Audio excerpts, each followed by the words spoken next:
صحبت اللہ والوں کی، صحبت اللہ والوں کی، اللہ سے ملوا جا للہ الحمدللہ نحمده ونستعینه ونستغفره ونؤمن به ونتوکل علیہ ونعوذ باللہ من شرور انفسنا ومن سیئات اعمالنا من يهده الله فلا مضل له ومن يضلله فلا هادي له ونشهد أن لا إله إلا الله وحده لا شريك له ونشهد أن سيدنا ومولانا محمدا عبده ورسوله أما بعد فقد قال الله تبارك وتعالى في القرآن الكريم والفرقان الحميد فأعوذ بالله من الشيطان الرجيم بسم الله الرحمن الرحيم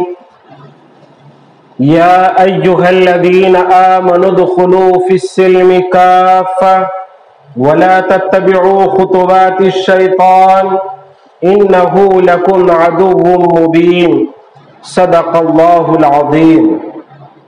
وقال النبي صلى الله عليه وسلم من تشبه بقوم فهو منهم او كما قال علیہ الصلاۃ والتسلیم. میرے محترم بزرگوں اور عزیز ساتھیوں، اللہ تبارک و تعالیٰ کا بے انتہا کرم ہے و فضل ہے کہ اللہ تبارک و تعالیٰ نے ہم اور آپ کو آج کے اس جمعے کے دن اپنے پاک مکان میں بٹھا کر کچھ دیر دین کی بات کرنے اور سننے کا موقع نصیب فرمایا گے. یہ اسی کا ہی کرم ہے، اسی کا ہی فضل ہے، ہمارا اس میں کچھ بھی کمال نہیں ہے. دیکھو میرے بھائیوں، اللہ تبارک و تعالیٰ نے ہم اور آپ کو جو ایمان کی دولت سے نوازا ہے، یہ اللہ کا بہت بڑا کرم ہے. یہی وہ ایمان کی دولت ہے جس کی برکت سے انسان اپنے جنت کا راستہ اختیار کرتا ہے. اگر کسی کے پاس ایمان نہیں تو وہ جنت میں بھی نہیں جائے گا. ایک کافر مسلمان کے بیچ میں اگر کوئی ڈیوائیڈ کرنے کی چیز ہے وہ ایمان ہے. آخرت کی زندگی کو کامیاب بنانا ہے تو ہر انسان کے لیے چاہیے کہ وہ اس دنیا میں ایمان والی زندگی وہ گزارے. جو کلمہ طیبہ لا الہ الا اللہ محمد رسول اللہ صلی اللہ علیہ وسلم میں جو عقیدہ بتایا گیا ہے کہ اللہ کے سوا کوئی معبود نہیں ہے، حضرت محمد صلی اللہ علیہ وسلم اللہ کے رسول ہیں، یہ عقیدہ، یہ یقین، یہ نیت ہر ایک کے دل میں ہونا ضروری ہے. اگر کسی انسان کے دل میں یہ نیت ذرہ برابر بھی فرق پڑ جائے تو اس کے ایمان کا خطرہ ہے، بلکہ ایمان ختم ہو جاتا ہے. مثال کے طور پر ہر چیز کا مالک اللہ ہے، مارنے والا، جلانے والا، کھلانے والا، پلانے والا، ہر چیز کا مالک اللہ ہے.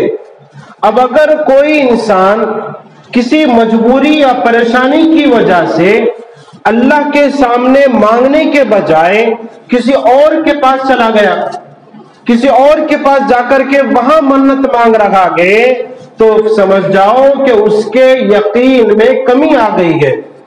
اور اگر اس کا یقین یہی پختہ بیٹھ گیا کہ میری طبیعت جو اچھی ہوئی ہے فلاں جگہ جانے سے میری طبیعت اچھی ہوئی ہے، اگر یہ دل میں بیٹھ گیا کہ فلاں جگہ جانے سے فلاں چیز کو کھانے سے میری طبیعت اچھی ہوئی ہے، تو سمجھ جاؤ کہ اس کے یقین میں کمی آئی ہے. ایسے ایمان والے کے ایمان کا خطرہ ہے، بلکہ ایمان میں ترقی کرنے کی ضرورت ہے. اس لیے میرے بھائیوں، ہمیں زیادہ سے زیادہ چاہیے کہ آج کے اس دور میں، آج کا زمانہ جو گزر رہا ہے، یہ ایمان والے کے لیے بڑا خطرناک زمانہ گزر رہا ہے. میں اس بات کو ہر جمعے میں آگاہ کرتا ہوں، ہر جمعے میں اس بات کو ضرور بولتا ہوں کہ آج جو زمانہ جو چل رہا ہے یہ آج کے دور میں ایمان والے کے لیے اور مسلمان کے لیے بڑا خطرناک زمانہ ہے۔ اس زمانے میں جتنا صبر کے ساتھ زندگی گزاریں گے تبھی جا کر کے ہماری زندگی کامیاب رہے گی۔ اگر ہم صبر کے دامن کو چھوڑ دیں گے، ہم جوش میں آ جائیں گے، یقین جانے ایک وقت آئے گا ہم ایمان سے بھی ہاتھ دھو بیٹھیں گے۔ صبر کرنا ہے، صبر۔ اللہ کا فرمان ہے یا ایھا الذین آمنوا استعینوا بالصبر والصلاۃ، اللہ فرما رہے ہیں کہ اے ایمان والو تم مدد طلب کرو نماز اور صبر کے ذریعے سے۔ نماز اور صبر کے ذریعے سے ہمیں اللہ سے مدد طلب کرنا ہے۔ اس سے بات معلوم ہو رہی ہے کہ جیسا جیسا قیامت کا زمانہ قریب آتا جائے گا ایسے ہی فتنے اور زیادہ بڑھتے چلے جائیں گے۔ حدیث پاک میں آیا ہے کہ قیامت کے قریب قریب ایسا وقت آئے گا کہ ایک ایمان والا صبح کو، رات کو جب وہ سوئے گا ایمان کی حالت میں وہ سوئے گا، رات کو جب وہ سوئے گا اچھا بچھا ایمان کی حالت میں وہ سوئے گا، لیکن جب اس کی صبح ہوگی تو وہ کافر کی حالت میں ہوگی۔ اگر کوئی انسان یا آخر زمانے میں صبح میں وہ انسان ایمان کی حالت میں اٹھا گئے، رات کو جب سونے کا وقت آئے گا نہ معلوم وہ ایمان کافر ہونے کی حالت میں وہ سوئے گا۔ صبح سے شام تک کا بھی کوئی بھروسہ نہیں ہے کہ اس ایمان والے کا ایمان باقی رہے گا کہ چلا جائے گا۔ آج جس وقت یہ حدیث ہمارے سامنے آئی تھی، ہم چھوٹے تھے اس ٹائم پہ، ہم یہ سمجھ رہے تھے کہ آج کے دور میں ایسا بھی ہوتا کیا؟ ارے صبح میں جو انسان ایمان والا ہے اٹھا ہے اچھی طریقے سے اور رات کو سونے تک وہ کافر ہو جائے گا۔ لیکن جب آج کے اس زمانے میں ہم حالات کو دیکھ رہے ہیں، حالات کو جب ہمارے سامنے یہ حالات آ رہے ہیں، ہمیں اس حدیث کا ایک تجربہ ہوتا جا رہا ہے۔ کتنی مسلمان لڑکیاں جو آج کے دور میں غیروں میں جا رہی ہے، یہ بتاؤ یہ ایمان والی ہے کہ غیر ہو گئی ہے؟ مسلمان کے گھر میں پیدا ہو رہی ہے، مسلمان کے گھر میں پرورش پا رہی ہے، ہر چیز مسلمان کے ایمان کی حالت میں رہی ہے، صبح کو اٹھتی ہے ایمان کی حالت میں رہتی ہے، صبح سے شام تک غیر کے ساتھ وہ چلی جاتی ہے، لیکن جب شام کا وقت آتا ہے تو اس کا ایمان ختم ہو چکا ہوتا ہے۔ ایسے کتنی مثالیں ہمارے سامنے ہیں۔ اسی طرح اور بھی ہم آگے بڑھتے گئے، ہمارے سامنے کئی قسم کے رسم و رواج آتے ہیں، کئی قسم کے رسم آتے ہیں جن کا تعلق شریعت سے کہیں تک بھی نہیں رہتا، نہ قرآن سے رہتا ہے، نہ حدیث سے رہتا ہے، نہ انبیاء علیہ السلام اس کو بولتے ہیں، نہ کسی عالم سے آپ سنے رہیں گے۔ ایسے کتنے کی رسم و رواج ہیں۔ مثال کے طور پر ہیپی برتھ ڈے وغیرہ منانا ہے، یا آج کے اس دور کا ابھی کرسمس کا ہے، عیسائیوں کا عید کا موقع چل رہا ہے، اور اسی طرح اگلے ہفتے میں کیا گئے نیا سال آنے والا گئے جس کو سب لوگ کیا کہتے ہیں ہیپی نیو ایئر بول کے مناتے گئے، یا اسی طرح اور بھی بہت سارے چیزیں ہیں۔ ان تمام چیزوں کو اب یہاں پہ ایک مسئلہ یہ پیدا ہوتا ہے، ان چیزوں کو ایمان والے کا، مسلمان کا کرنا کیا جائز ہے کہ نہیں ہے؟ ہم لوگ تو بہت آسانی سے مناتے ہیں، بچی کی سالگرہ آ گئی تو بہت خوشی سے کر دیتے، پتہ لگا واٹس ایپ کی اسٹیٹس پہ بھی آ گیا، اب کسی نہیں معلوم سب کو معلوم ہو جاتا کہ بھئی ہماری بچی کا سالگرہ ہوا ہے، ہماری بچی کا کیا برتھ ڈے ہم نے منایا گئے، اور کسی کوئی مناتے گئے کہ ہمارا کیا ہے کرسمس ڈے گئے، ہمارا کیا ہے ہیپی نیو ایئر گئے۔ اس طرح کی چیزوں کو ایک ایمان والے کے لیے جائز ہے کہ نہیں ہے؟ ایک آسان سے الفاظ میں بات ہے، بات سمجھ میں آ رہی ہے نا؟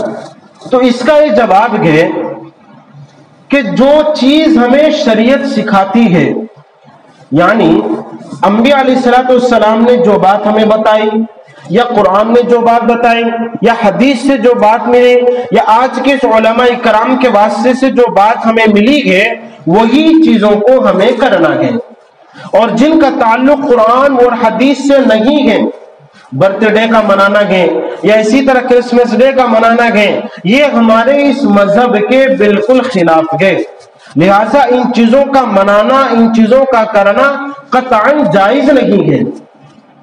یہاں تک کہ ہمارے علماء کرام فرماتے ہیں جو ابھی ان لوگوں کی عیسائیوں کی جو عید آنے والی ہے، یہ لوگ کرسمس ڈے کے نام سے مناتے ہیں، ان کے پیچھے بہت بڑی سازش ہوتی ہے. لہذا ایک ایمان والے کا عقیدہ ہے کہ اللہ کے سوا کوئی معبود نہیں ہے. اللہ نے قرآن پاک میں صاف فرما دیا، قل هو اللہ احد اللہ الصمد لم یلد ولم یولد ولم یکن له کفوا احد. فرمایا کہ اے نبی جی آپ کہہ دیجئے کہ اللہ ایک ہے، وہ بے نیاز ہے، وہ کسی سے پیدا نہیں ہوا، نہ وہ کسی سے پیدا کیا گیا، نہ اللہ کا بیٹا گئے، نہ اللہ کی بیٹی گئے، نہ اللہ کا باپ گئے، نہ اللہ کی امی گئے، نہ اللہ کا کوئی خاندان گئے، نہ اللہ کا کوئی رشتہ دار. کوئی رشتہ دار نہیں ہے، کوئی بھی اللہ کا نہیں ہے، نہ بیٹا گئے، نہ وہ کسی سے پیدا ہوا، وہ کسی سے بھی پیدا نہیں ہوا گئے. آخر میں اللہ فرما رہے وَلَمْ يَكُنْ لَهُ كُفُوًا أَحَدٌ، بلکہ اللہ کے اکول، اللہ کے برابر تو کوئی بھی نہیں ہے، کوئی بھی اللہ کے ثانی نہیں ہے. وہ ایک ہے، وہ ہمیشہ ایک ہی رہے گا. یہ یقین، یہ عقیدہ ایک ایمان والے کا ہے. جب تک یہ یقین، یہ عقیدہ رہے گا، ایمان والے کا ایمان مضبوط رہے گا، باقی رہے گا. اور جس دن یہ عقیدہ ختم ہو جائے گا، کوئی بھی ایمان والا اپنے دل میں یہ عقیدہ بٹھا لے گا کہ نعوذ باللہ اللہ کا بیٹا ہے، یقین جانے اسی وقت سے اس کا ایمان ختم ہو جائے گا، اسی وقت سے اس کا شمار کافروں میں ہونا ہو جائے گا. یہی وجہ ہے کہ اس کی جو حقیقت ہے، کرسمس ڈے کی جو منایا جاتا ہے، یہ لوگ عام طور پر میلاد عیسیٰ علیہ السلام کے طور پر مناتے ہیں. ان کا یہ عقیدہ ہے کہ حضرت عیسیٰ علیہ السلام کی جو پیدائش ہے وہ اسی دن ہے، اور یہ لوگ حضرت عیسیٰ علیہ السلام کو اللہ کا بیٹا مانتے ہیں، اللہ کا بیٹا مانتے ہیں. کرسمس ڈے کے نام سے یہی ہے کہ میلاد کے اعتبار سے سب کو جمع کرنا، یعنی تاریخ پیدائش کے پروگرام میں سب لوگوں کو ایک جگہ اکٹھا کرنا، اس کو بولتے ہیں میری کرسمس. سب آدمیوں کو ایک جگہ اکٹھا کرنا، ایک جگہ جمع کرنا. کیوں بھائی؟ تاریخ پیدائش کا دن ہے. کس کا؟ حضرت عیسیٰ علیہ السلام. کون؟ اللہ کے بیٹے بول کو. یہ عقیدہ کس کا ہے؟ یہ عیسائی لوگوں کا ہے. کس کا عقیدہ ہے؟ یہ عیسائی لوگوں کا ہے. ہمارا عقیدہ کیا ہے؟ حضرت عیسیٰ علیہ السلام اللہ کے نبی ہیں. کیا ہے؟ اللہ کے نبی ہیں. حضرت عیسیٰ علیہ السلام اللہ کے نبی ہیں، اللہ کے بیٹے نہیں ہیں. اگر ہم بھی یہ بات کو مان لیں کہ حضرت عیسیٰ علیہ السلام اللہ کے بیٹے گئے تو ہمارا ایمان ختم ہو جائے گا. آخرت میں، قیامت کے بعد حشر کے میدان میں اللہ حضرت عیسیٰ علیہ السلام کو بلائیں گے، حضرت عیسیٰ علیہ السلام کو بلائیں گے.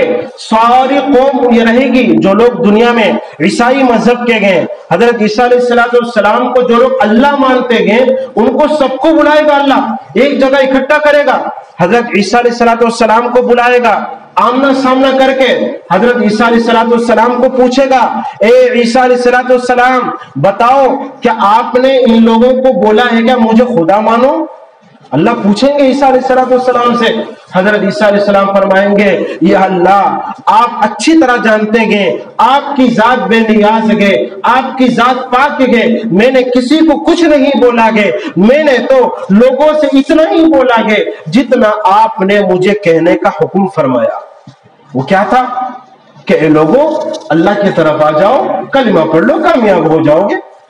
جتنا اللہ نے حکم دیا میرے اللہ، میں نے ان لوگوں کو اتنا ہی بتایا کہ یہ لوگ مجھے اللہ مان رہے ہیں، اس سے میرا کوئی تعلق نہیں ہے. اللہ سے صاف فرما دیں گے. حالانکہ یہ چیز اللہ کو بھی معلوم ہے، اللہ تو ہر چیز جانتے ہیں، اللہ کو سب معلوم ہے. حضرت عیسیٰ علیہ السلام نے کسی کو یہ نہیں بولا کہ مجھے اللہ مانو.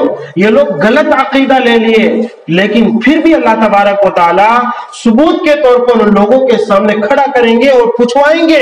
حضرت عیسیٰ علیہ السلام صاف انکار کر دیں گے، وہ تو نبی ہے، نبی کبھی ایسے کام نہیں کریں گے، وہ تو جتنا اللہ کا حکم ہے اتنا ہی حکم ادا کریں گے۔ تو اس لیے میرے بھائیوں، آج کے اس دور میں بڑا نازک زمانہ ہے، ہم لوگ اس چیز پر بہت زیادہ دیکھنے کو ملتا ہے۔ آج کل سوشل میڈیا کا زمانہ ہے، واٹس ایپ کے، فیس بک ہے، ٹویٹر وغیرہ پہ ہم لوگ کیا کرتے ہیں، اپنے بزنس کا معاملہ لے لو یا سوسائٹی کا معاملہ لے لو یا کالونی کا معاملہ لے لو، اس چیز کو سامنے رکھ کر کے ہم غیروں کے عیدوں میں بھی ان کو مبارکبادی دیتے ہیں۔ دیوالی کا موقع آ گیا، دیپاولی کو بھی ہم مبارکبادی دیتے گے۔ اب یہ جو کرسمس کا ڈے چل رہا ہے اس پہ بھی ہم لوگ مبارکبادی دیتے گے۔ اب یہاں پہ ایک بات ہمیں ضرور سمجھنا ہے، ان غیروں کے طریقے پر مبارکبادی دینا جائز نہیں ہے۔ جیسا کہ کرسمس ڈے کا معاملہ ہے، اس کا عقیدہ ہی بالکل غلط ہے۔ یہ لوگ حضرت عیسیٰ علیہ السلام کو اللہ کا بیٹا مانتے ہیں، ہم بھی اگر ان کو مبارکبادی دے دیں گے تو اس کا غلط میسج ان لوگوں کے پاس جائے گا، گویا ہم بھی انہاں کے عقیدے میں شریک ہوئے جیسا ہو جاتے، ایسا ہو جائے گا۔ وہ لوگ تو اللہ مانتے ہیں، عیسیٰ علیہ السلام کو اللہ مانتے ہیں، وہ ایسا ہو جائے گا ہمیں بھی ان کو مبارکبادی دیے جیسا۔ مبارکبادی دینا بھی جائز نہیں ہے، اس کا ہمیں خاص طور پر دھیان رکھنا ہے۔ اور اسی طرح ہم لوگ اسٹیٹس پہ بھی لگاتے گئے، یا اسی طرح دیپاولی کے ٹائم پہ بھی ہم نے دیکھا گئے بہت سے مسلمان اسٹیٹس پہ لگاتے گئے، کیا بھائی آپ لوگ اس طرح کیوں کر رہے ہیں؟ جواب دیتے حضرت یہ بزنس کے پارٹنر ہیں، یہ ایسے ہم لوگ کو کرنا پڑتا ہے۔ یا اسی طرح کیا ہے، ان کا مورتی کا گنیش کی جو عید آتی ہے اس میں لوگ گلیوں میں رکھتے گئے، اس میں بھی بعض مسلمان کیا کرتے ہیں، ہیپی گنیش بول کے اس میں بھی کیا مبارکبادی دیتے ہیں۔ یا اسی طرح عیسائیوں کا معاملہ ہے، ایسے موقع پہ اپنے ایمان کو بچانا ضروری ہے، اپنے عقیدے کو بچانا ضروری ہے۔ ان معاملات میں ہمیں یہ نہیں دیکھنا ہے کہ ارے وہ آدمی خوش ہوگا، یہ آدمی خوش ہوگا۔ یقین جانو میرے بھائیوں، ہمیں کسی کو خوش کرنا نہیں بلکہ اپنے اللہ کو خوش کرنا ہے۔ کل اللہ قیامت میں یہ نہیں پوچھیں گے کہ اسے تو مبارکبادی کہیں کو نہیں دیا، یہ نہیں پوچھیں گے، بلکہ یہ ضرور پوچھیں گے تو نے اپنے عقیدے کے خلاف کام کیوں کیا ہے۔ اس لیے ایسے موقع پر ہمیں اپنے آپ کو بچانا ہے، ایسے موقع پر اپنے ایمان کو بچانا ہے، اپنے یقین کو بچانا ہے۔ اور اسی طرح اس میں کئی اور مسئلے نکلتے ہیں۔ یا کوئی آدمی بیکری کا کام کرتا ہے، بیکری کا کام کرتا ہے، اس میں کیک وغیرہ آرڈر ہوتے ہیں، اس میں بھی یہ لوگ کیا کرتے ہیں، آرڈر دے دیے اور اس پہ کیا ہے میری کرسمس بول کو لکھوانا چاہتے ہیں۔ یہاں تک کہ علماء کرام نے فرمایا اس کیک پہ لکھنا بھی جائز نہیں ہے۔ یہ بہت سارے مسئلے نکلتے ہیں۔ اسی لیے آج کے اس دور میں نے پہلے ہی بتایا آپ کو، اور کئی جمعے سے میں اس بات کو بتاتا ہوا رہا ہوں، آج کا یہ دور ایمان والے کے لیے بڑا نازک زمانہ چل رہا ہے۔ اپنے ایمان کو بچانا بڑا مشکل ہوتا جا رہا ہے۔ اب دیکھیے کیسے مسئلے گے۔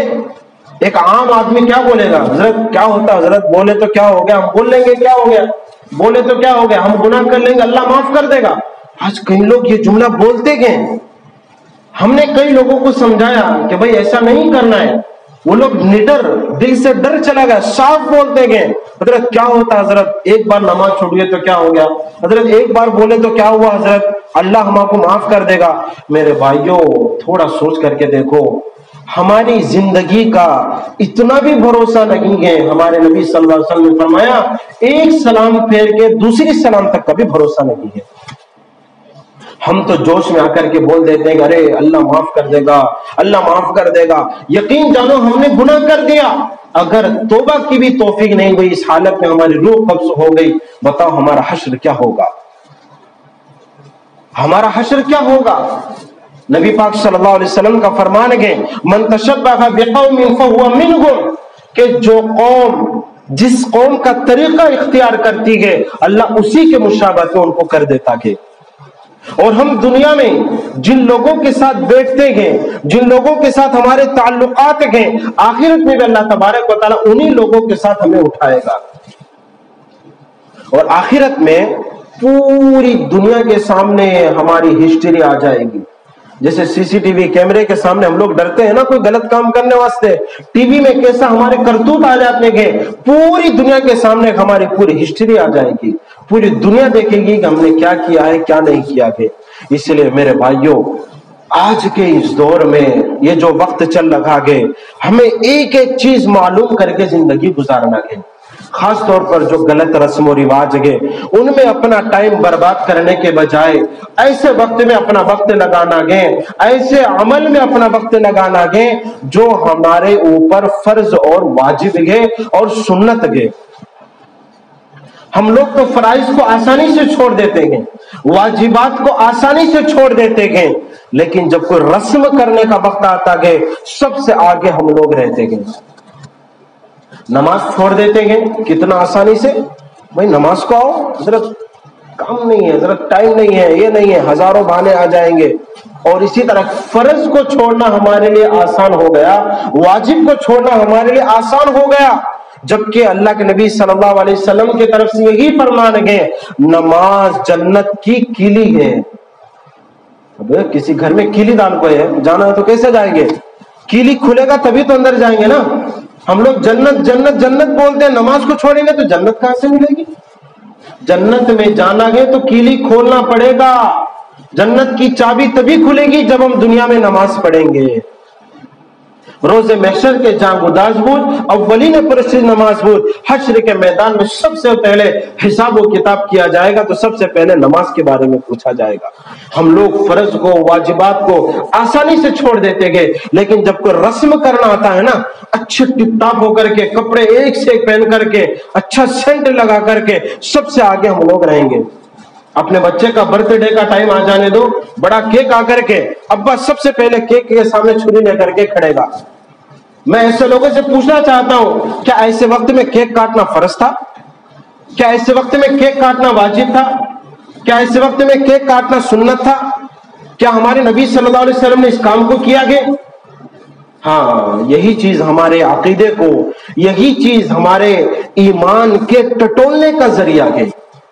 اگر ہمارا کام یا ہمارے اعمال ایسے ہیں، ہم فرض کو چھوڑ رہے ہیں، سنتوں کو چھوڑ رہے ہیں، واجبات کو چھوڑ رہے ہیں، اور اس چیز کی طرف ہم آگے بڑھ رہے ہیں جس کا شریعت میں کوئی ثبوت ہی نہیں ہے، تو سمجھ جاؤ کہ ہمارے ایمان کی کمزوری کی علامت ہے. ہمارے اندر بہت محنت کی ضرورت ہے کہ ہمارے اندر جو روحانیت ہے اس کو بنانے کی بہت سخت ضرورت ہے. اس لیے میرے بھائیوں، آج کا یہ وقت بڑا نازک وقت چل رہا ہے. یہ اس وجہ سے سب سے پہلی بات یہ ہے کہ ہمارے اندر علم نہیں ہے، دین کا علم ہمارے پاس نہیں ہے. ایک یہ مین وجہ ہے کہ جو فرض کو چھوڑنا آسان ہو گیا، شریعت میں جس چیز کو نہیں بولا کہ اس کو آگے بڑھنے کے کرنا، یہ مین وجہ جو ہے علم دین کی کمی ہے. اور دوسرے نمبر پہ ہمارے علماء کرام نے فرمایا کہ اللہ والوں کی صحبت میں نہ بیٹھنا، یہ بھی بڑی کمزوری ہے. آج ہم لوگ دیکھتے ہیں اللہ والوں کے پاس بیٹھ کر کے کتنے کی دن ہمارے پاس ہو جاتے ہیں، حالانکہ علماء کرام کے پاس بیٹھنا، اللہ والوں کے پاس بیٹھنا ہمارے ایمان کو تازہ کرنے کی علامت ہے. اس لیے میرے بھائیوں، خاص طور پر ایسے کاموں سے ہمیں ضرور بچنا ہے جو کام قرآن اور حدیث میں نہیں ہے. مثال کے طور پر برتھ ڈے کا معاملہ ہے یا غیروں کی جو بھی عید ہے. میں آخر میں ایک بات میں بتانا چاہوں گا، اس ٹائم بھی ہو رہا ہے. دیکھو، کوئی بھی اس بات کو لے کر کے ڈاؤٹ کر سکتا ہے کہ حضرت ہماری عید آتش ٹم کو وہ لوگ ہم کو مبارکبادی دیتے ہیں، ہماری رمضان کی عید آتی، بقرعید کی عید آتی، تھوڑے غیر قوم رہتے وہ ہمیں مبارکبادی دیتے ہیں، ہمارے پاس واٹس ایپ میں بھی ایس ایم ایس کرتے ہیں، ہمیں بھی اگر نہیں دیے تو اچھا نہیں رہتا نا. ایک بات ڈاؤٹ آ سکتی، بات سمجھ میں آ رہی نا؟ تو اس کا جواب یہ ہے کہ غیروں کے مذہب میں کسی کو مبارکبادی دینا، کسی کو تھینک یو بولنا، یہ ان کے مذہب میں کوئی بھی ممانعت نہیں ہے. ان کے مذہب میں کوئی بھی نکو بول کے نہیں بولتے، وہ لوگ کر سکتے ہیں، ان کے جائز ہے. لیکن ہم مسلمان ہیں، ہماری شریعت اس چیز کو اجازت نہیں دیتی ہے. جیسے ہمارا 25 غیروں کا، عیسائیوں کا 25 دسمبر کا ہے، تو یہ اس کا جو تعلق ہے ہمارے ڈائریکٹ عقیدے سے ہے. وہ لوگ اللہ، عیسیٰ علیہ السلام کو اللہ مانتے ہیں، ہم نبی مانتے ہیں، اللہ کے علاوہ ہمارا کوئی نہیں ہے. وہ لوگ عیسیٰ علیہ السلام کو اللہ مان رہے ہیں، تو ہمارے میں ان کے میں زمین آسمان کا فرق ہے کہ نہیں ہے؟ ہم بھی اگر ان کے پروگرام میں اگر ہم شریک ہوئیں گے تو یہ ہمارے ایمان کا خطرہ ہے. کیونکہ ہمارے نبی صلی اللہ علیہ وسلم کا فرمان ہے اتقوا مقام التہمہ، فرمائے کہ تم تہمت کی جگہ سے بچو۔ کوئی ایسا کام ہو اگرچہ وہ نیک کام ہو، اچھا ہی کام ہو، لیکن اس جگہ پہ جانے سے ہمیں تہمت آ سکتی ہے، حدیث میں فرمائے کہ اس جگہ جانے سے بچ جاؤ۔ تہمت کی جگہ سے بچنا بھی ضروری ہے۔ اب یہ کام تو ایسے گئے، اگر ہم غیروں کے پروگرام میں شریک ہوں گے تو ظاہر سی بات ہے سامنے والے دیکھا تو ضرور تہمت لگے گی کہ بھئی یہ تو گناہ کے عقیدے میں ہو گیا آگے۔ یہ تمام چیزوں کا تعلق ہمارے یقین سے ہے۔ ہمارا جو ایمان ہے، عقیدہ ہے، وہ یقین سے ہے۔ یقین کے اوپر سارا کا دار و مدار ہے۔ یقین ہمارا صحیح رہے گا تو ہمارے اعمال اچھے لگیں گے۔ مثال کے طور پر کوئی آدمی نماز پڑھ رہا ہے، سب کچھ کر رہا ہے، الحمد شریف بھی پڑھ رہا ہے، رکوع بھی کر رہا ہے، سجدہ بھی کر رہا ہے، سب کچھ کر رہا ہے، لیکن نیت میں فرق آ گیا۔ نیت میں کیا آ گیا؟ ارے میں پڑھ رہا ہوں، چار آدمی دیکھے تو مجھے بڑا اللہ والا سمجھنا، سب بھی نماز اس کی چاٹ لگ جاتی، ذرہ بھی ثواب نہیں ملتا اس کو، حالانکہ سجدہ بھی کرتا ہے، سب بھی کرتا ہے، سب کچھ کر رہا ہوں، لیکن فرق کہاں آیا؟ نیت میں فرق آ گیا۔ نیت میں فرق آ گیا تو نماز اس کی پوری بیکار ہو گئی۔ اور ایک ہی آدمی 2 رکعت نماز پڑھتا گئے، لیکن نیت میں کیا گئے؟ اللہ کو دیکھو، اللہ سے ڈر کو نماز پڑھ رہا ہے، اس کا 2 نماز پڑھنا وہ پوری رات نماز پڑھنے سے افضل ہے۔ اسی لیے میرے بھائیوں، ہمیشہ اپنے یقین کو سدھارنے کی کوشش کرنا ہے، خاص طور پر ایسے غیروں کے جو طریقے ہیں، ہمیں اللہ کے واسطے بچنا ہے۔ بچیں گے نا انشاءاللہ، اپنے آپ کو بھی بچانا ہے، اپنے بچوں کو بھی بچانا ہے، اپنی نسلوں کو، اپنے رشتہ داروں کو، اپنے گھر والوں کو، ہر ایک کو بچانا ہے میرے بھائیوں، ہر ایک کو بچانا ہے، اپنے ایمان کو بچانا ہے۔ جتنا ہم اپنے ایمان کو بچا کر کے لے کر کے جائیں گے، ہماری قبر صحیح رہے گی، پل صراط کا راستہ آسان رہے گا، قبر کے عذاب سے اللہ بچائیں گے، جنت کا راستہ اللہ آسان کرے گا۔ اس لیے اللہ تبارک و تعالیٰ سے دعا کریں، اللہ تبارک و تعالیٰ ہم میں سے ہر ایک کو کہنے اور سننے زیادہ عمل کی توفیق عطا فرمائے۔ وآخر دعوانا ان الحمد للہ رب العالمین۔